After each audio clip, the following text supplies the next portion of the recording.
Hi guys, happy to see you. I haven't been here for ages, since winter, and I have the reason for that. The thing is, my life has changed drastically. I am pregnant.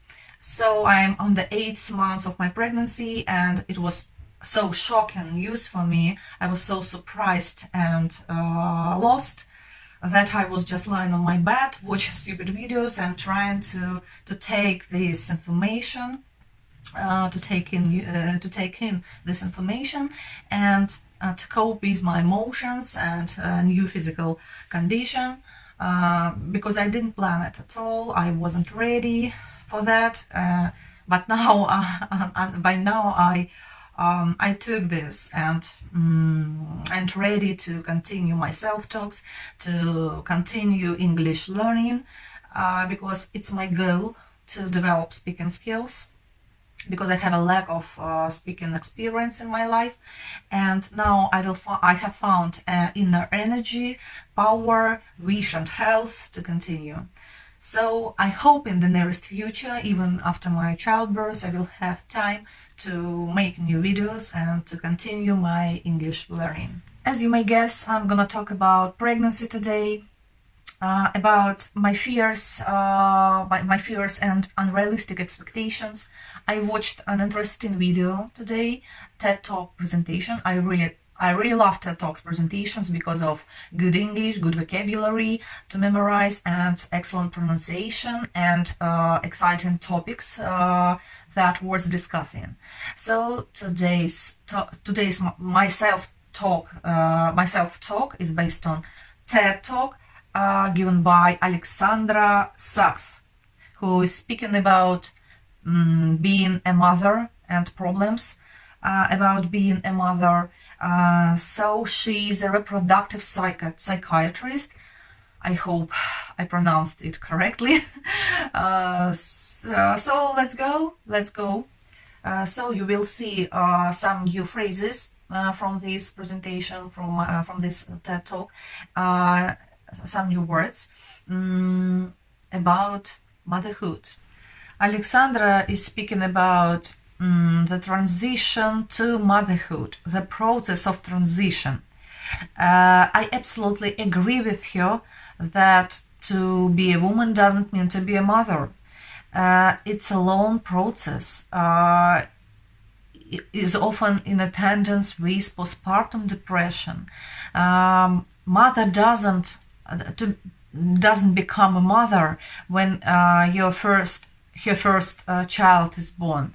It's a very long process. A lot of women find out that they don't enjoy the process when they have their newborn babies. They thought their instincts would naturally help them, would naturally tell them how to do and what to do and how to cope with difficult times. And that is one of the biggest unrealistic expectation that happened to me 10 years ago when I had my first son. I felt physical and emotional discomfort instead of feeling whole and happy. The process of becoming a mother is called matrescence. New word for today, let's memorize it. Matrescence. Matrescence.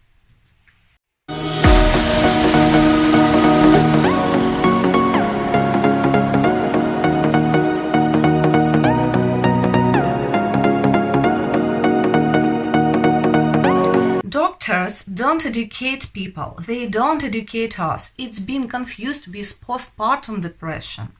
Alexandra is talking about pull and push concept. Here is the pull part. Humans' babies are uniquely dependent.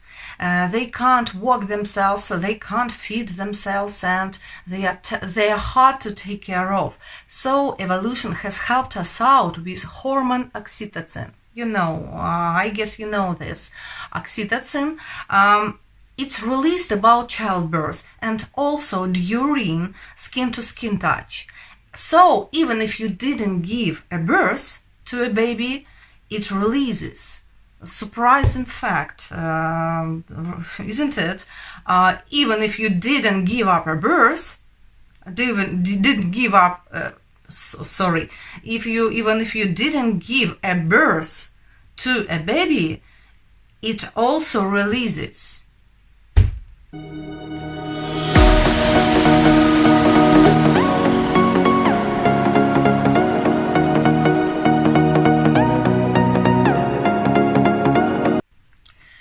Oxytocin helps a mother's brain zoom in. Zoom in. New word, new phrase for today. Zoom in. That means to focus on something. So that the baby is now at the center of your world. And do you remember, guys, when your child was the center of your world? I remember, yes, when I was so focused on my son that I didn't notice anything around me.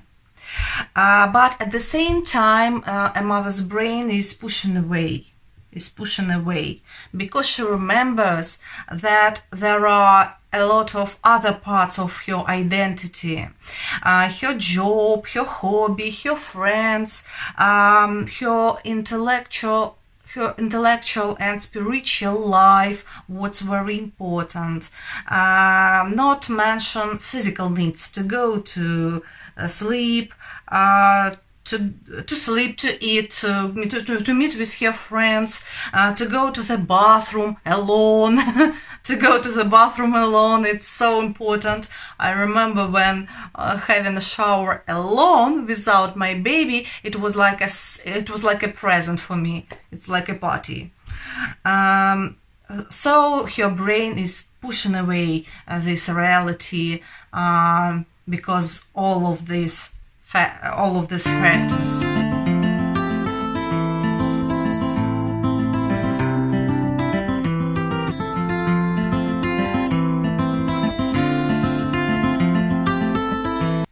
This is emotional tug of war.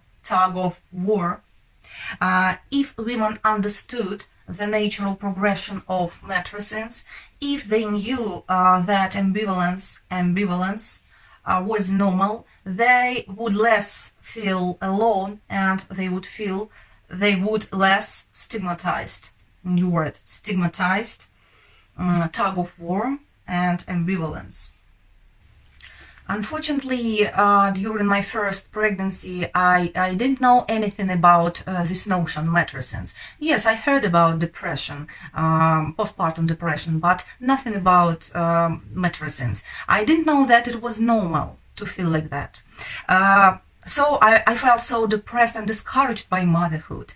When I was released from maternity clinic, I felt my freedom broke and my life was over.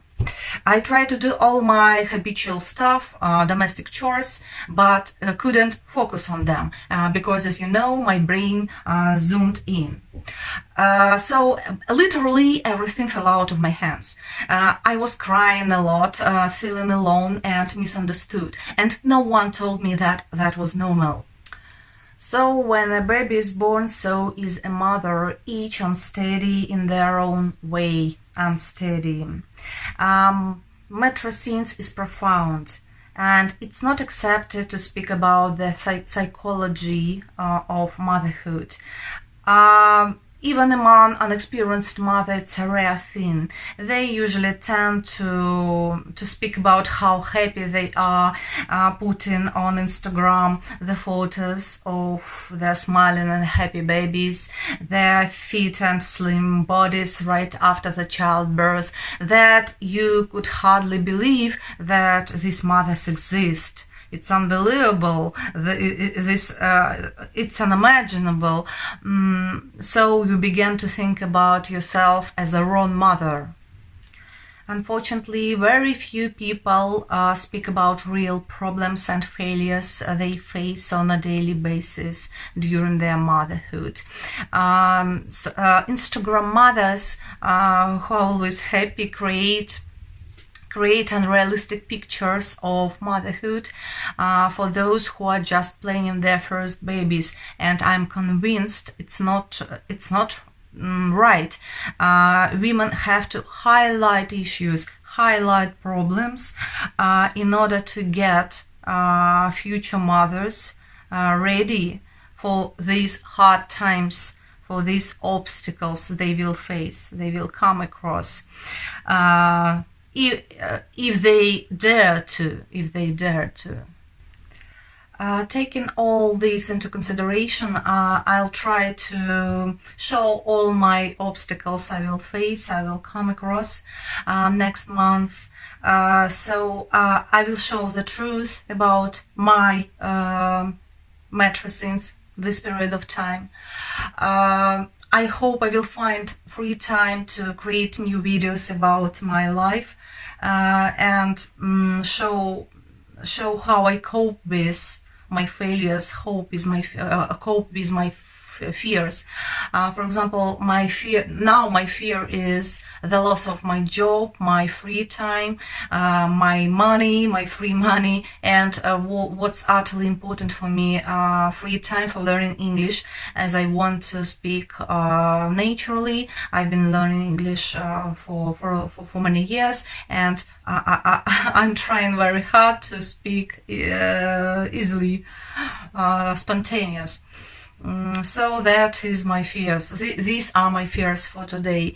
I hope next month won't bring me failures or difficulties, but I hope I am ready for them after my first experience.